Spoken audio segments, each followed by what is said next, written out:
masuk peternakan tahun 2008, 2009 masuk Jizun juga Bro.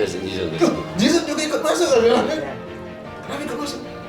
Disuruh sama Pak Halil. Bagus peternakan. Meskipun awal-awal menurut ceritanya dulu Jizun ini sempat ada niat karena dia matematikanya jalan deh.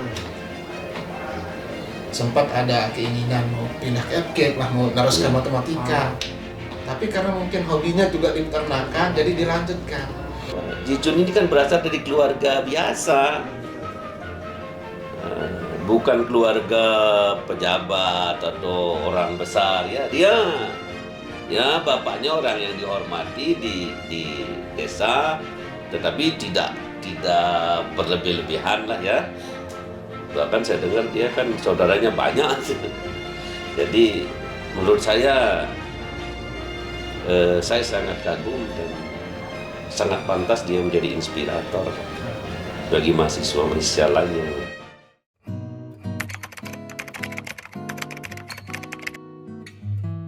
Kami SMA itu di Man 1 Praya, Lombok Tengah. Di Man 1 Praya, Lombok Tengah. Jadi begitu juga saya masuk di MAN itu di tahun 2005, berarti dia setelahnya, 2006. Jadi saya kenal Moon Jizun itu dan dekat itu memang dari Man 1 Praya. Dan dia dulu meskipun saya tidak satu kelas kan karena dia di bawah 1 tahun. Setahu saya dia selalu ranking 1 memang di MAN dulu, selalu ranking 1. Setahu saya dulu selalu ranking 1. Meskipun di MAN dulu waktu itu orangnya slow, nggak terlalu gerasa gerusuk, slow tapi pintar gitu. Terus di kebiasaan di rumahnya itu pelihara kuda apa, karena abahnya juga punya kuda sapi kan, jadi punya adik banyak, sering sama adiknya nyabit dan sebagainya. Itu yang saya tahu dulu karena dekat dan sering samaan di kos, apa dulu saya nginap di kos saya. Kebetulan saya ngekos, dia enggak ngekos karena dekat waktunya hal itu. Singkat cerita, saya lulus SMA, kemudian diarahkan oleh salah satu guru yang selalu mengarahkan ke peternakan, Bro, gurunya. Dan kemarin-kemarin pas saya lulus jadi dosen, saya ke sana berterima kasih.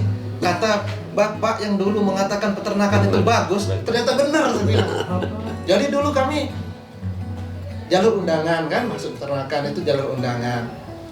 Dicari 2 orang waktu itu, yang 10 besar. Saya 5 besar lah saya, bahkan 3 besar lah dulu.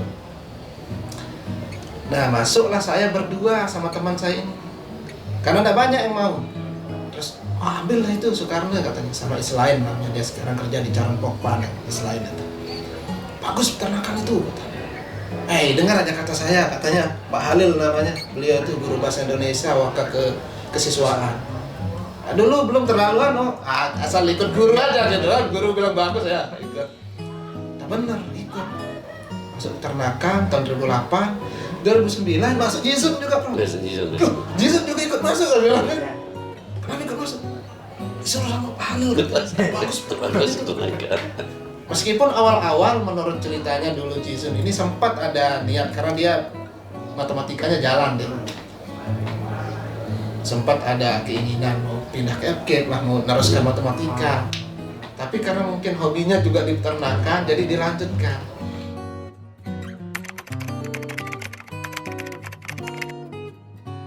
Nah, di awal-awal itu saya 0 bahasa Inggris, Jizun juga 0 bahasa Inggris.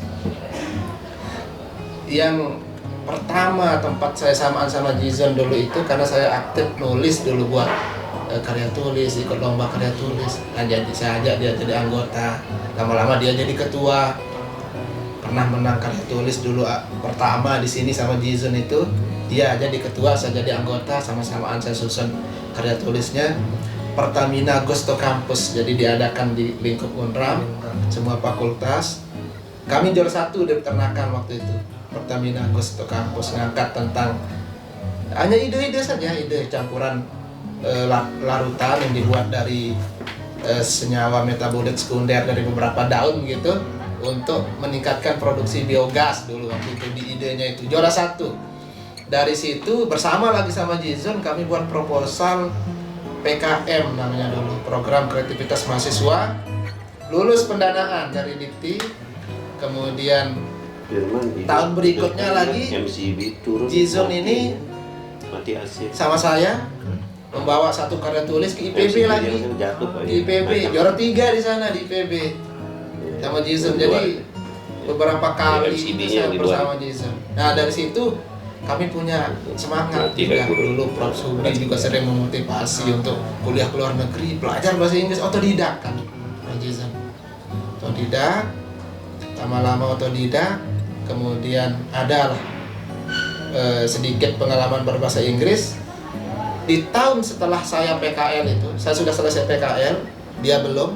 Tahun depannya giliran dia PKL, ada program NIAP yang kerjasama dengan ISPI itu Prof ya? Yang NIAP? Ya, waktu beliau jadi dekan. Kerjasama antara NTCA itu Prof ya? Northern Territory Cattlemen Association, ISPI, Ikatan Sarjana Peternakan Indonesia, dan Fakultas Peternakan se-Indonesia. Ada 15 Fakultas Peternakan di Indonesia yang bergabung di program NIAP namanya. Itu setahun setelah saya PKL, akhirnya dia dapat program itu sekaligus konversi ke PKL. Yang pertama dia, angkatan pertama dari Untram itu. Di situ sudah mulai akhirnya dia semakin semangat belajar bahasa Inggris. Pulang dari itu kemudian dia selesaikan skripsinya, lamar ELTA, English Language Training Assistant. Saya juga alumni ELTA kebetulan.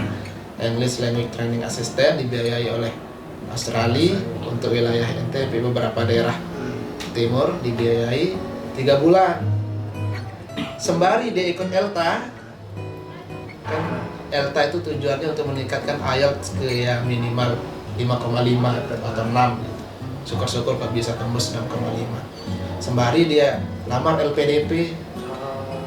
Selesai ELTA, lulus LPDP-nya.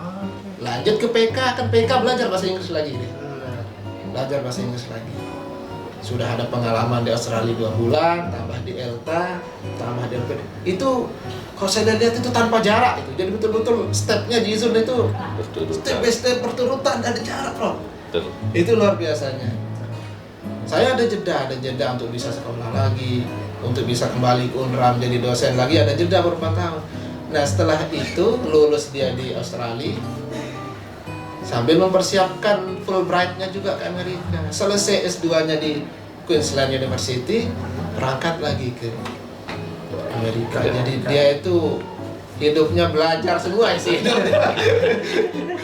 Ya dari sejak begitu dia masuk Fakultas Peternakan, kemudian tamat, ikut program mempersiapkan diri tadi sebutkan ELTA ya.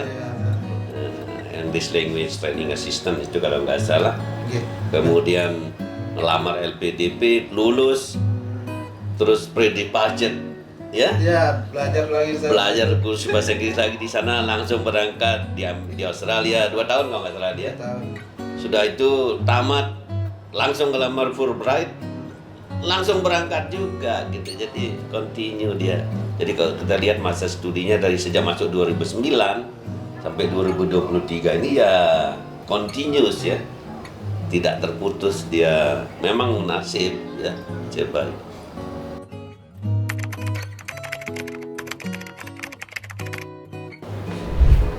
Saya kira dia juga yang pertama Prof sebagai perwakilan Unram dari Fakultas Peternakan untuk Mawapres, mahasiswa berprestasi. Jadi sebelumnya di sekitar tahun 2009 itu saya yang mewakili Fakultas Peternakan di tingkat Unram, tapi tidak sampai juara 1 di tingkat Unram. Karena kan yang dikirim ke nasional kan yang juara 1.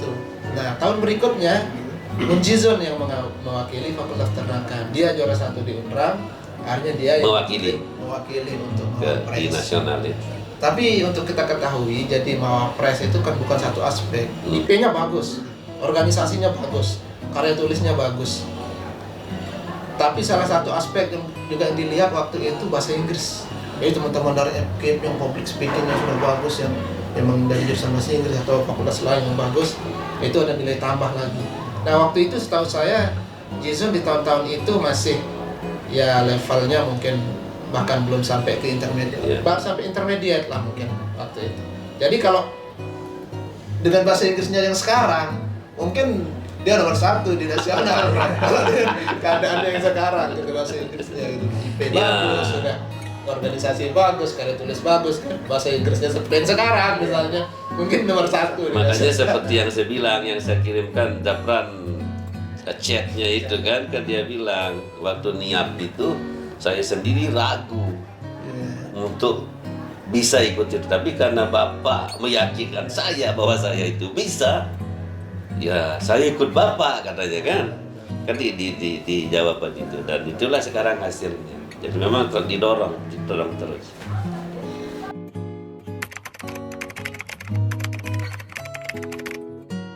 Kalau saya sih kan sejak dia mengikuti NIAP itu, kemudian ketika dia presentasikan laporan yang kita setarakan dengan PKL, kan NIAP itu program itu dia harus buat laporan tuh. Nah laporannya itu di UNRAM kan laporan dalam bahasa Inggris. Nah itu saya setarakan dengan laporan PKL lalu diuji. Nah ketika saya menguji dia, saya tahu bahwa anak ini tadi cemerlang ya, mampu melakukan tugas-tugas yang berat, ini bebankan sama dia. Bahasa Inggrisnya meningkat dengan pesat, sehingga saya memang punya perasaan, punya feeling bahwa anak ini akan maju gitu. Nah makanya waktu dia tamat, kemudian dia melamar LPDP, lalu balik lagi ke Australia itu, wah ini sudah mulai kelihatan sudah mulai kelihatan tracknya kan begitu. Nah kan juga seperti saya bilang sama Japran tuh, ketika dia S2 saya ada tugas, kebetulan ada training waktu itu di Brisbane di Queensland University. Saya mampir di universitasnya dia. Nah, ciri-ciri anak baik itu orang tuanya itu ditungguin. Jadi saya bilang bahwa saya akan datang ke kampusmu jam sekian. Kalau bisa kita ketemu. Wah dia tungguin saya dari baru saya datang, kan kami ikut program dulu sampai program berakhir itu dia nungguin di situ untuk supaya bisa ketemu sama saya ngobrol. Nah saya lihat kan sempat juga lah ngomong dengan beberapa dosen yang di Gaten sana tentang dia, karena kan dia dari Fakultas Peternakan UNRAM ya. Jadi saya juga ingin seperti berapa jauh kemajuannya, progresnya bagus gitu. Nah kemudian kan selesai. Nah saya memang tidak menduga kalau dia melamar Fulbright kan. Begitu sebentar kok berangkat lagi Fulbright gitu. Berarti ya tadi track ke arah pengembangan diri ke studi itu saya kira memang dia punya ya. Dan memang ya nasibnya bagus. Tapi nasib bagus juga kan tidak menjamin. Ya artinya maksud saya nasib bagus kalau kita tidak punya punya brain dan punya motivasi juga tidak menjamin berhasil. Kira seperti itu kalau menurut saya sih.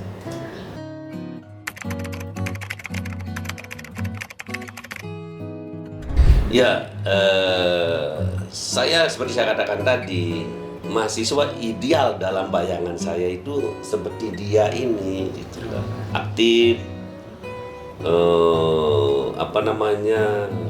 menghormati dosennya, menghormati lembaganya, santun, tapi cerdas dan kritis juga, aktif di dalam kegiatan-kegiatan kemahasiswaan dan juga pengembangan masyarakat. Jadi prestasinya akademiknya bagus, prestasi non akademiknya bagus, sehingga saya kira dia layak untuk dijadikan sebagai motivator ya, menjadi inspirator bagi mahasiswa yang lain. Dan perlu kita ingat bahwa Ji Jun ini kan berasal dari keluarga biasa, bukan keluarga pejabat atau orang besar ya, dia ya bapaknya orang yang dihormati di desa, tetapi tidak berlebih-lebihan lah ya. Bahkan saya dengar dia kan saudaranya banyak. Jadi menurut saya sangat kagum dan sangat pantas dia menjadi inspirator bagi mahasiswa-mahasiswa lain yang berada di NTB, mungkin terutama berasal dari NTB dan tentu di Indonesia secara umum. Saya kira itu oleh saya. Kalau dari kepintaran memang saya akui, dari kepintaran dari SMA kemudian masuk kuliahnya. Tapi kalau menyangka sampai misalnya dapat PhD-nya di Amerika misalnya, di awal-awal kuliah saya enggak sampai sejauh itu gitu. Jadi ya dia pintar, nanti bisa jadi dosen ya, sekedar itu saja gitu. Karena seperti yang dia utarakan di pidatonya juga yang ketika graduation-nya itu, dia menyatakan bahwa memang bahasa Inggrisnya dari nol mulai. Sama seperti saya juga dulu belajar dari awal, belajar bareng di sini. Tapi di situ kelebihannya dia, kecepatannya itu. Ya sama mulai belajar sama saya, tapi dia jauh gitu. Bahasa Inggrisnya sekarang udah luar biasa, public speaking-nya luar biasa begitu kan. Jadi awalnya tidak nyangka kalau sampai seperti sekarang ini. Tapi kalau memang kita lihat dari kepintarannya, ketekunannya, itu memang bukan sesuatu yang mustahil untuk dia raih. Yang seperti sekarang ini bahkan lebih bagus lagi. Seperti yang dia sampaikan di pidatonya juga kan, hard work and perseverance katanya kan, result something that you never imagine before katanya kan. Oh dia capek sekarang ini memang dari jalan itu, dari jalan ketekunannya dan dari jalan kerja kerasnya itu. Jadi memang saya kira kalau punya motivasi, punya kemauan, mau bekerja keras, maka dunia itu terbuka lebar bagi siapa saja. Nah, sekarang ini, inilah yang mestinya saya kira bisa dicontoh dari seorang Ahmad Mundizun ya, yang tadi dikatakan his English start from zero ya, and now becoming hero ya. Start from zero, but because of his persistence, perseverance, motivation, and working hard, so he could got what he wants, and beyond his imagination. Seperti itu. Dan itu seperti saya bilang tadi, asal pemuda-pemuda kita ini memiliki semangat yang sama, saya kira mesti bisa meraih hal seperti apa yang diraih oleh Ahmad Mundizun.